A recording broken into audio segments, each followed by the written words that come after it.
अयोध्या में सपरिवार स्थायी होने के बाद पिता धर्मदेव जी स्वयं घनश्याम प्रभु को वेद उपनिषद आदि शास्त्रों की शिक्षा देने लगे और गणित व्याकरण आदि विषयों का अभ्यास करवाने के लिए उन्होंने पंडित हृदय राम को घनश्याम का अध्यापक नियुक्त किया। हृदय राम प्रतिदिन घर आकर घनश्याम को पढ़ाने लगे। घनश्याम की तीव्र मेधा एवं विलक्षण बुद्धि से अध्यापक हृदय राम हमेशा प्रभावित होते रहते थे। अभ्यास के दौरान कभी-कभी तो यह समझना भी मुश्किल हो जाता था कि अध्यापक कौन है और विद्यार्थी कौन है, कौन पढ़ रहा है और कौन पढ़ा रहा है। समय के साथ साथ घनश्याम ने वेद उपनिषद आदि सभी शास्त्रों में निपुणता प्राप्त कर ली।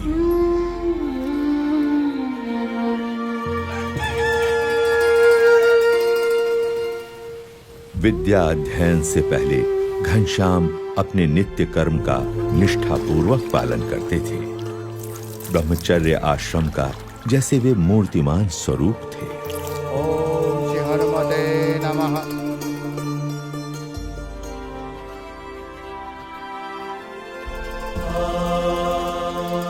सभी को प्रतीत हो रहा था कि घनश्याम की सोच समझ और परिपक्वता बड़े बड़ों से भी बड़ी थी।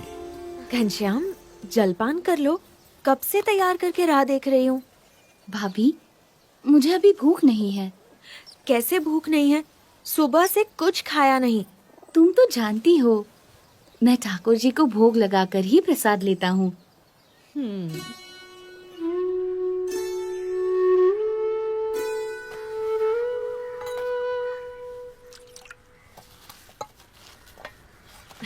ये लो। नहीं नहीं।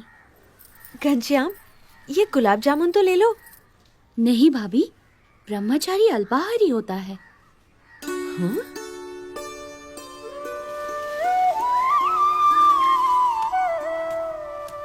ये क्या घनश्याम, जब विश्राम करने के लिए चारपाई है तो जमीन पर क्यों लेटे हो?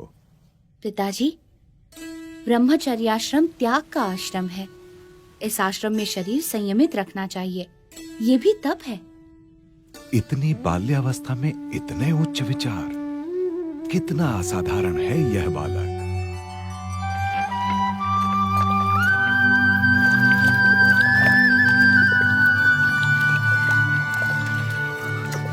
जय कपि बलवंता, प्रभु जय कपि बलवंता।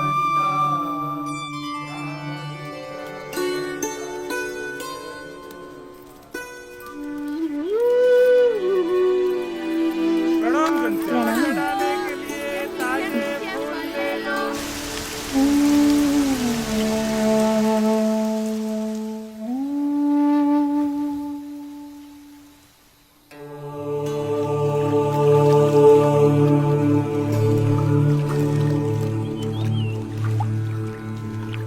हर एक सूर्योदय के साथ घनश्याम का कोई नया ही चरित्र अयोध्या की धरती पर साकार होता था।